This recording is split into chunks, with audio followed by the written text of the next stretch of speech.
nos dar uma dessa entrevista. Assim, primeiramente eu queria que o senhor se definisse para a gente, falasse quem é o senhor, qual o seu envolvimento com jovens. Tá. Bom, eu sou salesiano, então o salesiano é a pessoa que escolheu a educação como sua meta de trabalho. A melhor maneira de se realizar é preparar as novas gerações, né? Também como testemunho da própria vida.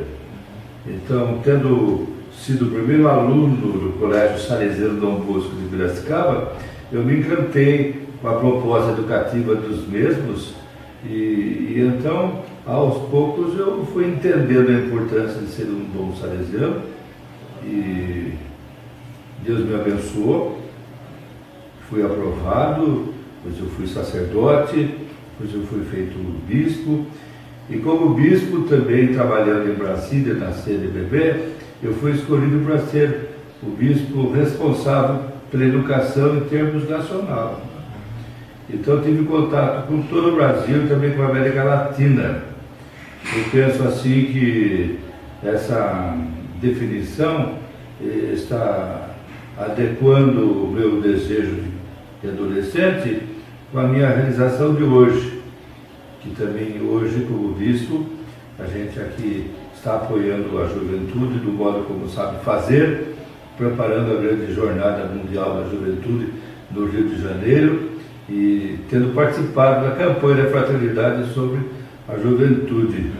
Eu estou muito feliz, com 73 anos, e já sou educador desde os 18, então faz tempo, né, que a gente trabalha com diversas gerações, e olhando para trás, percebo como valeu a pena. Tudo é importante quando você tem dedicação. O engenheiro faz estradas, mas o educador mostra a estrada da vida, né? O médico, ele assim cura a nossa saúde, mas o bom educador, ele encontra o sentido da vida. Como é que você vai, digamos, desenvolver o seu potencial em função de, como dizia Dom Bosco, Deus nos colocou no mundo para os outros. E de que maneira que eu vou me colocar a serviço dos outros? Para tanto, como é que eu me preparo? E eu tenho muitos ex-alunos bons, então percebo que valeu a pena me dedicar nessa dimensão, ser educador. Sim, como a gente já falou de jovens, de juventude, a questão da sociedade e a questão da educação.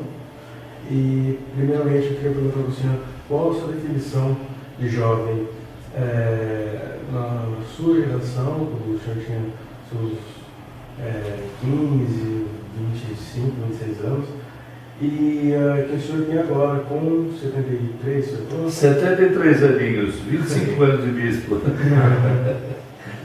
Bom, não é que quando a gente era jovem tinha capacidade de fazer uma reflexão profunda sobre essas coisas.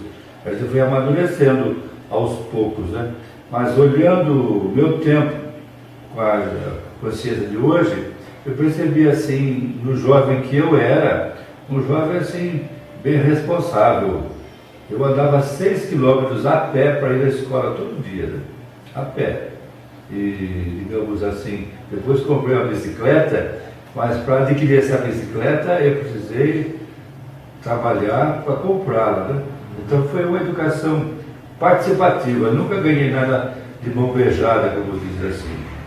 E a gente sabe que hoje, às vezes, paparicam muito desde criança, entra no quarto de uma criança, está assim, cheio de brinquedos, cheio de bonecas, cheio disso, e cada vez mais a juventude quer saciar-se de coisas, muitas das quais são inúteis, né? E eu tive que trabalhar mesmo assim, para o essencial, e depois tive a grande alegria de fazer parte de um colégio salesiano, onde, digamos, também comecei a participar. Com 15 anos eu já era catequista do oratório festivo. Então, não fui apenas aprendendo a instrução, fui definindo o meu ideal de vida, que tipo de gente eu queria ser, para que tipo de sociedade, para que tipo de igreja. Hoje eu percebo assim que existe são muitos grupos de jovens, é difícil que eu defina agora a geração atual. A geração atual é múltipla, mas tem uma geração assim que está muito depravada por causa das drogas, né? E eu mesmo me dedico na libertação. No ano passado conseguimos, com o nosso esforço, com 2.200 grupos de autoajuda, recuperar 70 mil jovens. Mas é uma praga. Muitos dos jovens estão assim atrelados a essa praga, né? E não falar que todo mundo está assim devedor das drogas, mas em geral a gente está muito drogado, mesmo no sentido das ideias que os meios de comunicação veiculam. Você vê a praga maior das novelas. Você nunca vê na novela uma pessoa trabalhando, né? Sempre se divertindo, namorando. Parece que não se dá valor ao esforço. Eu digo assim, tudo que é bom custa. E tudo que merece ser feito, merece ser bem feito. Esse ideal assim da perfeição parece que foi trocado pelo prazer, pela aparência, modismo. E a gente vai se esquecendo de cultivar o homem interior, né? Estamos mais preocupados com a aparência do que com a realidade. Sim, agora que o senhor deu a sua definição de jovem, eu gostaria de saber a sua definição de sociedade. A sociedade também é múltipla. Eu trabalhei na África um tempo, é um tipo de sociedade, mas voltada assim para, digamos, a recepção entre os africanos, por exemplo, dá muita alegria ao encontro pessoal. E o velho é que tem valor lá. Quando chegou o mais velho, todo mundo se levanta, né? Não existe criança abandonada porque existem as tribos. E a tribo é o grande pai, a grande mãe de todo mundo que nasce. Mas seu pai morreu, mas existe o pai que é a tribo, a mãe que é a tribo, né? Depois eu trabalhei na Europa 3 anos e percebi assim como lá se dá pouco valor à vida, porque não falta mais nada à mesa, nem queijo, nem vinho, nem pão, nem salame, mas falta gente para comer. Hoje, na Alemanha, por exemplo, a mulher que fica grávida, ela ganha gorjetas do governo, né? Ela vai ao médico, ao invés de pagar o médico paga a mulher. Porque a Alemanha tem tudo, mas não tem gente. Em compensação, tem os muçulmanos, que têm 7 ou 8 filhos. Acho que daqui uns 20, 30 anos a Alemanha será muçulmana. Eu passei em todos os países da América Latina e a gente percebe que aqui é um povo que dá mais valor assim à alegria de viver, à acolhida, né?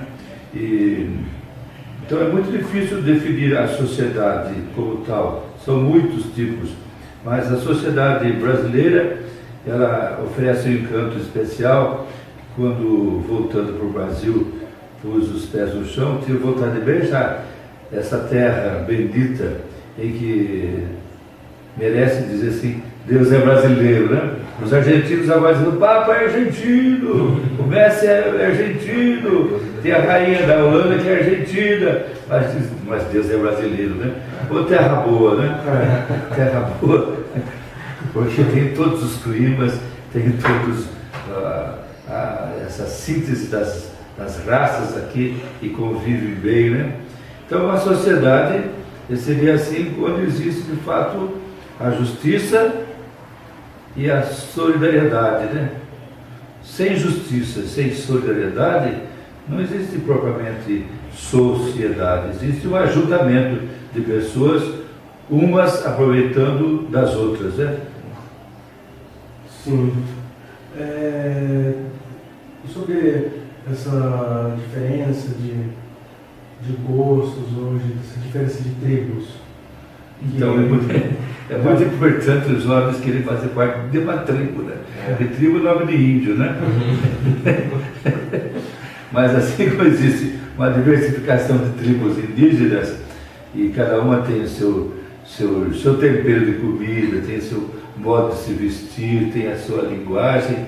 Os jovens não querem mais ser bitolados iguaizinhos, né? Então, de acordo com as suas tendências, de acordo com os seus gostos, eles se reúnem nessas diversas associações que recebem o nome de tribo, né? E às vezes tem assim aparatos externos, alguma coisa na orelha, alguma coisa no nariz, tipo de roupa, a cor da roupa, né?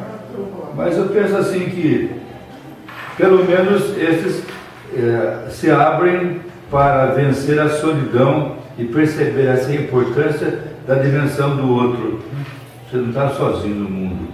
Você nasceu já fazendo parte de um grupo e deve aprimorar a sua pertença. Você não é um indivíduo trancado, né? Agora, o que não pode acontecer é que uma tribo devore a outra, né? Seja respeitosa e descubra os valores que os outros cultivam e se completem. Como hoje, por exemplo, na igreja, não existe só um movimento eclesial, existe o setor juventude, onde a gente reúne elementos provenientes das diversas frentes de trabalho e faz assim uma composição amiga e que se completa, né? Sim, o senhor fez parte de alguma dessas tribos? Não, porque eu estou com 73 anos, eu só fiz parte da tribo Bororo, que estive no Mato Grosso. E no meu tempo não tinha essas coisas, mas tinha associações. No Colégio Salesiano de Piracicaba tinha a Associação de São Luís, a Associação de São José, a Associação do Santíssimo, a Associação da Imaculada. Eram todos nomes religiosos, mas quem pertencia a uma dessas associações juvenis tinha um ideal a ser cultivado, né? O São José eram os aprendizes. A Associação do Santíssimo era aqueles que tinham uma espiritualidade mais eucarística. A Associação da Imaculada era aqueles que faziam parte da liderança, que ajudavam os educadores, né?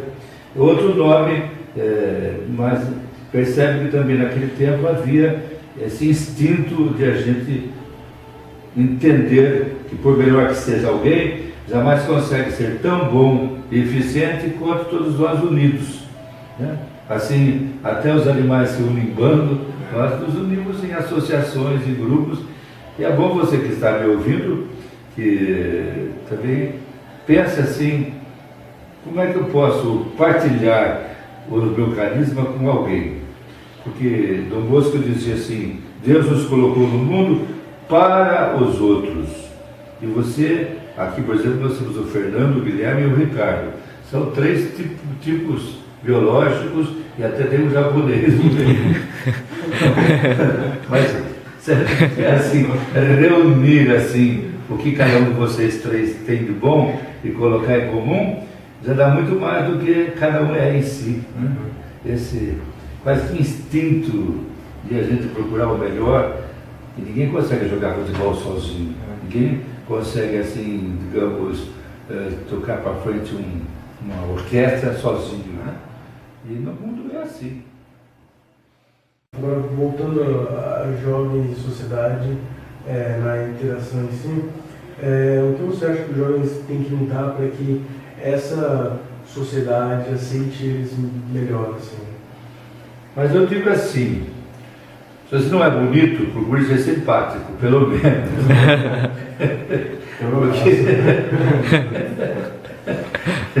Porque se você for um indivíduo assim, grosso, no modo de acolher as pessoas, no modo de tratá-las, sempre você vai ser assim também rejeitado, né? Então a arte de conviver é muito importante e tem que ser desenvolvida desde o começo. Não, digamos, ver no outro o seu inimigo, mas quem é cristão, então, é capacitado para ver no outro o próprio Cristo, né? Tudo que você fizer dos meus pequenos irmãos é a mim que você está fazendo. E então, trabalhar assim nessa dimensão de ser alguém que se capacita para servir. Eu sempre, quando falo para o jovem, eu digo assim, são três coisas importantes que você deve desenvolver. Primeiro, e que você procure a perfeição, né? Perfeição do intelecto, perfeição da vontade, da sociabilidade, porque você está em tempo de formação. Ninguém vai dizer assim, eu sou feliz porque comprei um carro e o carro enguiçou. E ninguém vai dizer, eu sou feliz porque casei com pão e agora só como sanduíche. Né? O pão é vagabundo. Eu tenho que procurar a perfeição, sabe? Ninguém é feliz porque tem defeito. Segundo, para ser feliz, você precisa se fazer parte de um grupo, cultivar amizade. E depois ter capacitação para servir. Eu me lembro que eu promovi um encontro de jovens, eram 20 mil jovens em Piracicaba, minha terra, e foi um congresso. E nesse congresso recolhemos assim, doação de sangue, doação de córneas, e fizemos a experiência do amor gratuito de Deus, né? Então, as leituras das missas foram feitas por jovens que não enxergavam, mas passaram a ver como operação, né? Então, devolver a vista para alguém é excelente. Mas sabe quem estava mais feliz? O médico que fez a operação, né? Então eu digo assim, você é feliz na medida que você se capacita para fazer alguma coisa boa. Desde a comida, né? Não sabe nem fritar um ovo, você vai se casar, principalmente se for menina, né? Saudade da comida do meu pai, da minha avó. Então, trabalhar na perfeição, fazer parte de algum grupo e se capacitar para servir, porque há mais alegria em servir do que em receber, né? Hoje a gente procura muito prazer, mas o prazer é uma coisa passageira. Beber uma Coca-Cola, você sente prazer quando passa aqui, mas a alegria de ter servido perdura. Você vai dormir, sua consciência aprova, canta parabéns para você, né? E quanto mais você vive, vai acumulando essa alegria. Valeu a pena ter vivido. Olha quanta coisa boa que aconteceu, né? Certo? Certo. Me perdi aqui, desculpa. O que você acha que mudou na sociedade da sua adolescência para os dias de hoje? Bom, no meu tempo de adolescência, mal e mal tínhamos o rádio acumulador, sabe? Uma pilha grande, né? A vizinhança toda ia escutar rádio em casa. Agora você vê hoje o mundo da comunicação. Ontem mesmo eu conversei com pessoas que estavam na Itália, conversei com pessoas que estavam na África, né? E passei acho que uns 20 e-mails, com a rapidez com que chega, também volta, né? Só isso você já percebe a diferença que existe. Depois, assim, toda a técnica que existe hoje para tudo, eu sempre agradeço a Deus o fato de ter nascido agora, quer dizer, nessa época em que a gente pode usufruir, né? Imagina o tempo da minha infância, lamparina querosene, ficava com o nariz preto de fumaça. E hoje, essa multiplicidade de luzes que ilumina, não só no tempo do Natal, mas que ilumina toda a nossa vida.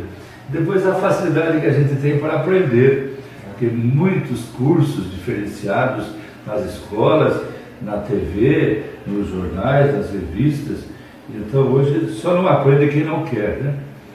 Essa diferença é bem notória. Agora, estamos caindo um pouco assim no hedonismo, ou seja, procurando sempre mais fácil, geração do botão, né?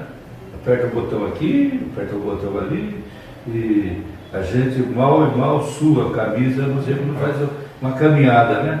Então parece que as pessoas estão mais fragilizadas quando encontram os desafios. E desafio existe, quando a gente sabe de quais as respostas, a vida troca as perguntas, e você tem que se preparar para vencer os desafios. Se você só procura prazer, fica temperando tudo com açúcar, macarrão, por exemplo, você pega com açúcar, né? Tem que ter o sal, né? Aliás, no batismo já foi posto um pouco de sal na minha língua para poder assim perceber o sabor das coisas, né? Que era a alegria de servir. Nossa, se ressuscitasse alguém da minha época, morreu em 1900, nasci em 1940, tempo da Guerra Mundial, né? Se ressuscitasse hoje, iria perguntar assim, mas que mundo que eu estou? É o mesmo, né? Nossa, é tudo diferente, né? Então, agora vocês que já nasceram nesse mundo assim, não percebem muito as diferenças que aconteceram nas mudanças de época, né? Hoje nós estamos assim, de fato, num mundo novo, novo em tudo.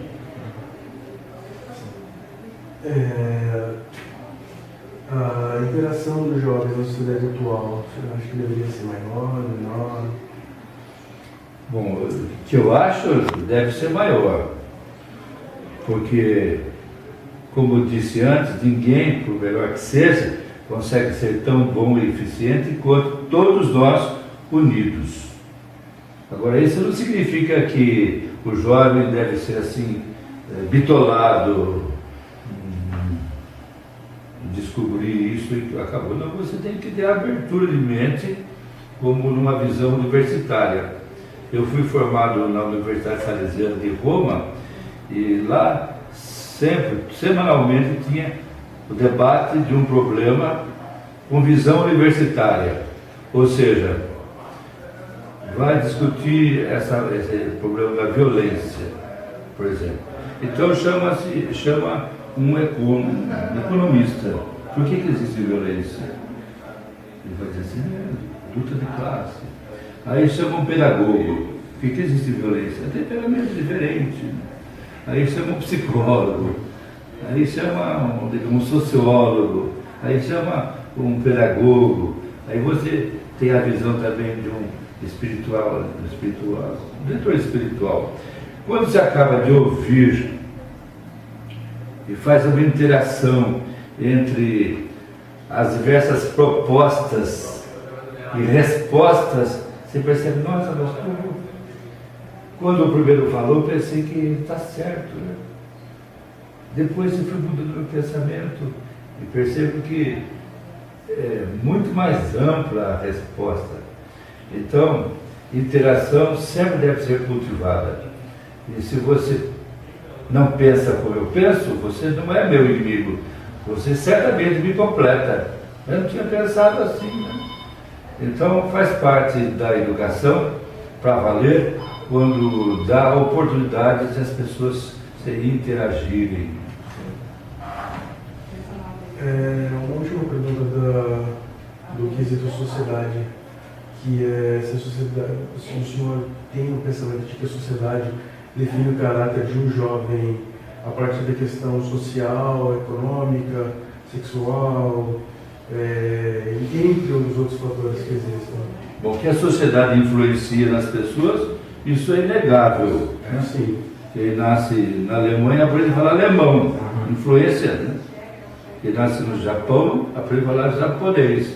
Eu, para falar japonês, tenho dificuldade, mas aprendi a falar 3 frases em japonês. Posso falar? É assim,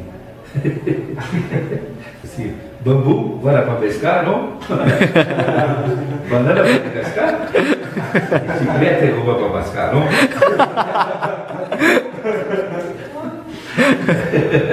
Mas não tem nada a ver com o japonês. Você sabe o que ele disse, cara? Não tenho a mínima ideia. Bom, depois você percebe assim que a sociedade influencia na alimentação, né? Você, por exemplo, está mais forte assim, deve ser influência da sua família, o tipo de comida que lhe deram, ou, né? Eu tomo muito biotônico. Biotônico Fontoura? Aí, hoje. Porque na minha época já tinha essa biotônico Fontoura. A musiquinha ficou na minha cabeça. Mas como eu andava 6 km por dia para ir, mais 6 para voltar, depois andava de bicicleta, não tive esse problema, né? Mas assim, não quer dizer que você, sendo mais forte do que eu, você é meu inimigo. Em geral, os mais gordinhos têm coração bom, são mais alegres, são mais expansivos, se vive mais com os outros, né? Entendeu? Eu acho que a minha tia falava que eu sou gordinho porque eu tenho 100 quilos de coração. 100 quilos de coração, uma coisa boa, quer dizer, coração grande, né? Os gordos são assim. A sociedade influencia também da escolha de valores, né? Então, quais são os valores que a sociedade brasileira nos ensina, só pelo fato de ter nascido no Brasil? Você vê assim, eu passei 3 anos na Itália sem comer arroz e feijão. E vim para o Brasil, tem arroz e feijão todo dia, né? Veja, lá tem um tipo de alimento. E também assim, a família é mais família na Itália, por exemplo. É uma família assim que se reúne mais, ela valoriza tudo aquilo que acontece dentro da família, né? Ao passo que aqui agora nós estamos assim meio dispersos. O que acontece? Casamento, segunda união, terceira união, e o filho fica com o primeiro, segundo, terceiro, ou então a mãe solteira. Você sabe que quase 50% das meninas que nascem, que dão luz aqui na Santa Clara, tem menos de 15 anos. Menos de 15 anos. Eles foram frutos não de um amor responsável, pensado, mas de uma aventura, né? Então, o valor do casamento que está se desfazendo, o valor assim de dar uma alimentação sadia. Hoje as pessoas comem mais sanduíche, né? Bom, eu não sei se eu respondi porque... Sim, então o senhor considera que a sociedade não deveria julgar a pessoa ela parece ser, pelo que ela apresenta ser, mas sim pelos valores que ela traz. Que ela tem, que cultiva e sim, que testemunha também. Assim, né? E que mesmo por exemplo, esse valor é sincero, os caras é sincero, posso confiar nele. Hoje você tem que carimbar os seus documentos, muitas vezes, para provar, autenticar. E então, o valor da verdade, o valor assim, da fortaleza, o valor da sociabilidade, o valor de uma educação de qualidade para todos, né? Educação do serviço, certo? Certo. Agora a gente vai falar mais sobre os jovens inseridos na educação que eles têm. De 0 a 10, qual a nota que o senhor daria em relação à educação das escolas na sua época e atual? E por quê? Bom, numa escola que educa vocês tão bem, eu daria nota 10, né? A escola de vocês é auxiliadora, né? Então, nota 10, né? Porque percebo que vocês são inseridos, eles oferecem uma educação integral, uma educação também assim, de harmonia, e fazem festas, cultivam alegria, né? O educando não vai para a escola com uma obrigação chata. Isso, vocês até gostam de estar ali, porque é uma nota 10, né? Agora, para as escolas assim, que não cultivam a disciplina e judiam dos professores, e os professores desanimam, que nota que eu daria, né? Tadinho dos alunos e dos professores trabalhar numa escola assim, onde a gente vai para sofrer e não para a alegria de ensinar. Aí 3 ou 4 já é uma boa nota. Uma nota, eu conheço aqui escolas do município que os professores são unidos e eles conseguem assim disciplina, limpeza da escola, participação dos alunos. Acho que na medida que aumenta a participação dos alunos de uma maneira efetiva, vai aumentando a nota, né? Porque a gente tem que interagir. O aluno não é mal comparando como se fosse uma garrafa em que o professor vai colocando o conteúdo, depois tampa e você já fica... Não, o aluno, ele interage, tem sabedoria adquirida que pode partilhar com os seus colegas e também com o professor, com as coisas que eu aprendi dos meus aluninhos, né? Então, onde existe assim a participação efetiva, os alunos são valorizados pessoalmente, vai dar uma nota 8 pelo menos, né? Sim. Agora, quando, digamos, o aluno, ele se torna, bem dizer assim, mesmo participativo, e a sua família também se integra na escola, aí nota 9, 10. Né? Você acha que o Brasil poderia copiar métodos de ensino de países de primeiro mundo? Que o nosso, acho que é o terceiro, se não me engano, terceiro mundo. Mas se bem que o Brasil tem dentro dele primeiro, segundo, terceiro, quarto, quinto mundo também. Né? Não é um Brasil só aqui, né? Tem tudo que é bom fora, tem aqui dentro também.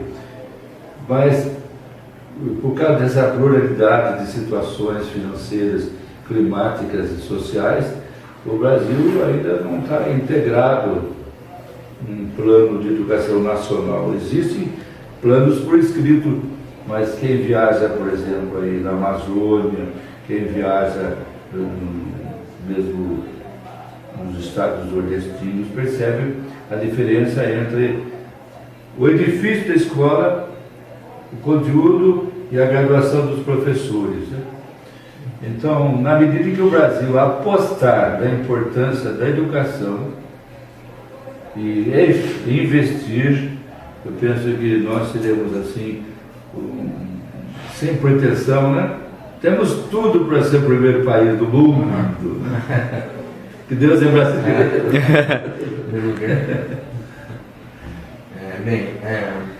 Educação em escolas particulares versus públicas, tem muita diferença?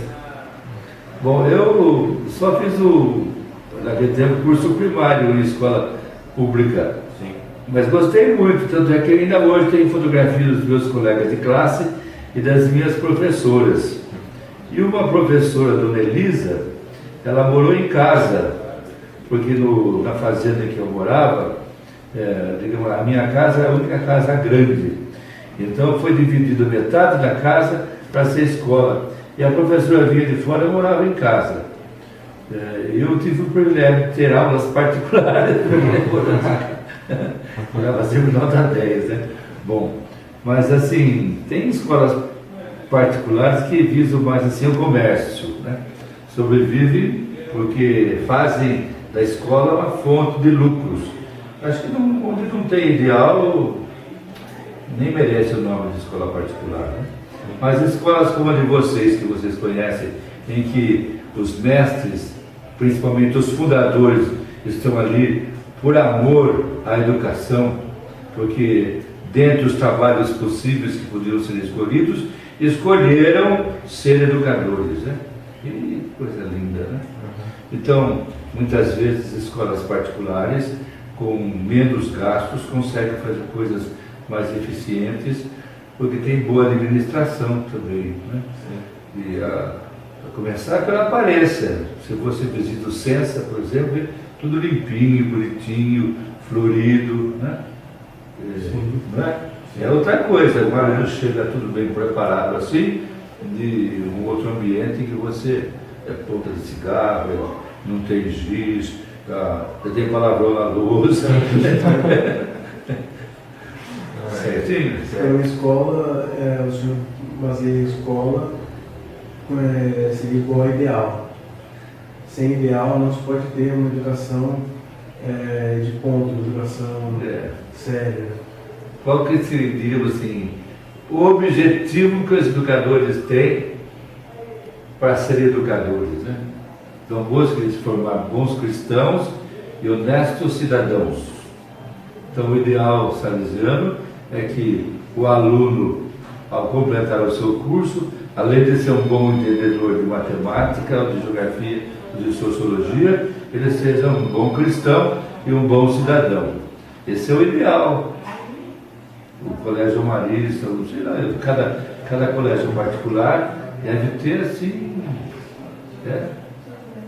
uma proposta educativa que humanize as pessoas. O que poderia mudar em termos legislativos para que a situação dos jovens melhore? Reformular uma lei? Bom, em primeiro lugar, eu acho que devia ter assim uma percentagem das entradas que o governo recebe reservadas para a educação. Porque eu percebo assim, mal comparando, Aqui na minha região, na minha diocese, são 22 municípios, são 11 penitenciárias. Para construir uma penitenciária, gasta-se a quantia de 25 milhões, uma média. Para manter um preso, não se consegue menos de R$ 1.500 per capita. Não que ele receba, mas ele gasta. Agora, um aluno, aos cofres públicos, ele consome 70, 80 reais. Os professores ganham pouco. Então, a partir dessa, digamos, diferença de sustentação, a gente percebe que tem que ter uma legislação que mude isso, né?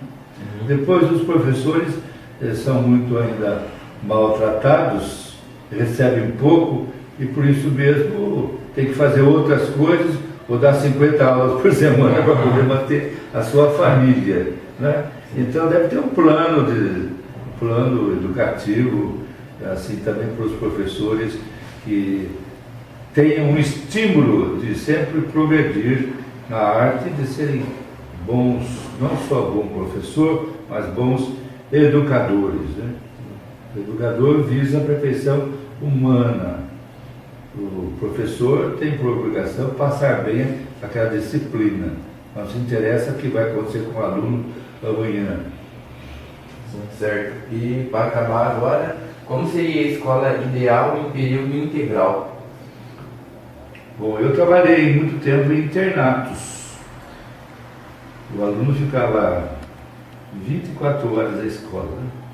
Então tudo é organizado. Tem o tempo do esporte, o tempo do estudo acompanhado, o tempo das atividades extras, música, o tempo assim de formação religiosa. Então, um ano que um aluno passava numa escola assim, valia por 10, né? Porque mesmo a gente recebia alunos que tinham dificuldades de, digamos assim, de aprendizagem, em pouco tempo uma escola. Agora, hoje, digamos, uma escola que reúne assim 3 períodos, né? O aluno vem pelas 3, 4 horas, volta para casa, e em casa não encontra nem o pai nem a mãe que estão trabalhando fora, ele tem a tentação da televisão, tem a tentação de dormir, tem a tentação de passear, e os estudos ficam, né, meio para trás, né? Só quando tem provas, mas como também não tem assim hoje nas escolas, existe aliás essa proporção quase que automática, não tem o estímulo de saber, né? Depois assim, a escola é para a vida, né? Non scholae sed vitae dicebus, isso em latim. Os antigos diziam, não é para a escola, mas é para a vida que a gente aprende. Quanto mais uma escola está voltada para a vida real que esse aluno vai enfrentar no dia a dia, melhor ela, digamos, realiza seu ideal, né? Sim. Então, muito obrigado por ter recebido a gente aqui, disponibilizado um tempo do senhor. A gente sabe que a sua agenda é meio corrida, com vários compromissos. Mas eu quero dizer assim, eu fico muito envaidecido e agradecido, porque estando com 3 jovens aqui assim, né? O Fernando, o Guilherme e o Ricardo, né? Ver a imagem da Santíssima Trindade. É um colégio.